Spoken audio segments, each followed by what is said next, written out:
আসসালামু আলাইকুম বন্ধুরা, আজকে আপনাদের জন্য আমি নতুন একটি ভিডিও নিয়ে আসলাম অ্যান্ড্রয়েড সম্পর্কে।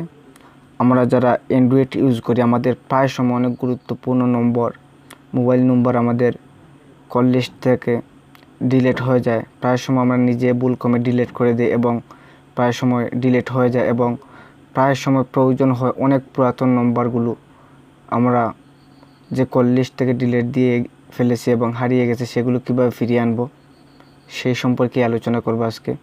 আমাদের যদি 1 বছর পূর্বের অথবা 2 বছর 1.5 বছর পূর্বের নম্বরগুলো ডিলিট হয়ে যায় আমাদের কল লিস্ট থেকে, তাহলে আমরা কীভাবে বাহির করব সেই বিষয়ে আলোচনা করব। চলুন শুরু করা যাক। এর জন্য আমাদের যে কাজটি করতে হবে, সর্বপ্রথম আমরা আমাদের প্লে স্টোরে চলে যাব। প্লে স্টোরে চলে যাওয়ার পর আমরা ওইখানের মধ্যে সার্চ বক্সের মধ্যে সার্চ করব E2PDF। চার্জ করার পর ওখানের মধ্যে চার্জ দেবো। চার্জ দেওয়ার পর ওই রকম একটি অ্যাপ আপনাদের সামনে এসে শো করবে। আপনি ওই অ্যাপটিকে ইনস্টল দিয়ে নেবেন। ইনস্টল দেওয়ার পর আপনি ওপেন করবেন। আমি ওপেন করতেছি, আমার অলরেডি ইনস্টল দেওয়া রয়েছে। ওপেন করার পর কিছু অ্যালাউ চাইবে, অ্যালাউ করে নেবেন। নিচের মধ্যে ওপেন করার পর নিচের মধ্যে একটি টিকমার্ক চিহ্ন ঘর আসবে সম্পূর্ণ নিচে, সেখানের মধ্যে ক্লিক করে টিকমার্ক দিয়ে নেবেন। অতঃপর ওই রকম একটি ইন্টারফেস চলে আসবে। ওই রকম একটি ইন্টারফেস চলে আসার পর আপনার যে কাজটি করতে হবে, আপনি ওখানের মধ্যে ক্লিক টু কন্টিনিউ এখানের মধ্যে ক্লিক করবেন। ক্লিক টু কন্টিনিউতে ক্লিক করার পর আপনার যে কাজটি করতে হবে, আপনি যদি SMS দেখতে চান, আপনার পুরাতন SMS-গুলো যে SMS-গুলো পূর্বে এসেছিলো সেই SMS-গুলো যদি আপনি দেখতে চান, তাহলে আপনার যে কাজটি করতে হবে আপনি SMS-এর মধ্যে ক্লিক করবেন। আর যদি ওই যে আমরা SMS দেখতে পাচ্ছি,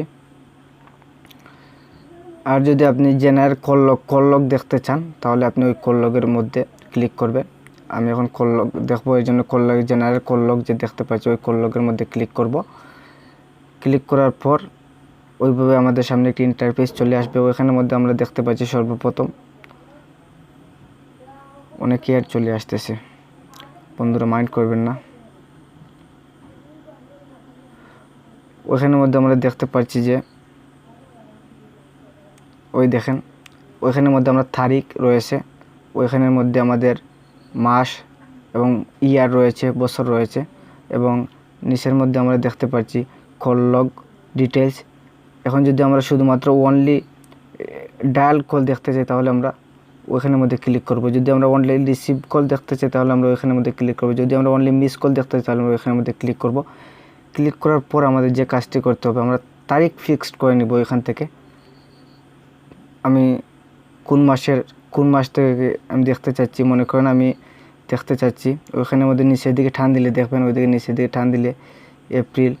আমি যদি আমার কল লিস্টের মধ্যে মনে করেন এখন চলতেছে মে মাস, এখন যদি আমি মনে করেন এপ্রিল থেকে আমি দেখতে চাই তাহলে এপ্রিলের মধ্যে ক্লিক করব। এপ্রিলের 1 তারিখ থেকে যদি আমি দেখতে চাই, এপ্রিলের 1 তারিখ থেকে আমি ক্লিক করলাম। তাহলে এখন চলতেছে মে মাস। মে মাসে আজকে কয় তারিখ?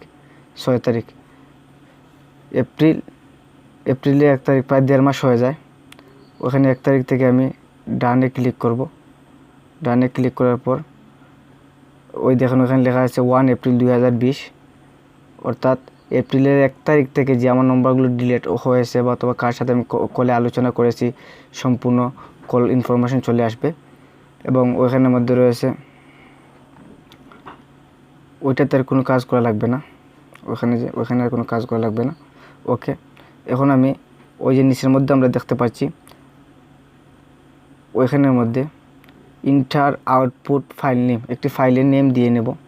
আমি ফাইলের নেম দিয়ে নিচ্ছি, যে কোনো একটি নেম দিয়ে নিলাম, হক লিখে দিলাম। দেওয়ার পর আমরা ওইখানের মধ্যে নিচে দেখতে পাচ্ছি এক্সপোর্ট টু PDF।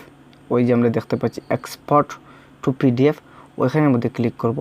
ক্লিক করার পর আমাদের ফাইলটি সেভ হয়ে যাবে আমাদের মোবাইলের মধ্যে, অর্থাৎ আমাদের যে যার সাথে আলোচনা করেছি, কথা বলেছি, সেই ফাইলগুলো আমাদের অটোমেটিকলি সেভ হয়ে যাবে। সেভ হয়ে যাওয়ার পর আমরা আমাদের ফাইলের মধ্যে চলে যাব। ওখান মাই ফাইল, আমি মাই ফাইলের উপর ক্লিক করলাম। মাই ফাইলের উপর ক্লিক করার পর আমরা মাই ডিভাইসের মধ্যে ক্লিক করব। এটা আমি আমার মোবাইলের মধ্যে চলে যাবে। মাই ডিভাইসের মধ্যে ক্লিক করলাম। ক্লিক করার পর আমরা ওই রকম একটি ফোল্ডার দেখতে পারবো, ওই যে E2PDF স্টোর, ওইখানের মধ্যে এসে জমা হবে। আমরা ওইখানের উপর ক্লিক করব। ক্লিক করার পর আমি যে হক পিডিএফ আমি ফাইলের নাম দিয়েছিলাম, ওই দেখেন আমার ফাইলের নামটি চলে এসেছে। আমি এখন ওইখানের মধ্যে ক্লিক করে আমার সম্পূর্ণ ডিটেলসগুলো দেখতে পারবো। দেখেন, ওই দেখেন আমার সম্পূর্ণ ডিটেলসগুলো চলে এসেছে। ওই দেখেন আমি যে ওইখানের মধ্যে 8টি, ওই দেখেন 8 লেখা এসেছে ডান কোণের মধ্যে, অর্থাৎ 8টি পেজে আমার সম্পূর্ণ কল লিস্টগুলো চলে এসেছে। আশা করি বুঝতে পেরেছেন বিষয়টি কীভাবে এই নম্বরগুলো চলে আসে, আপনি কিভাবে সম্পূর্ণ নম্বরগুলো রিকভার করবেন, ফিরিয়ে আনবেন। আশা করি সবাই বুঝতে পেরেছেন।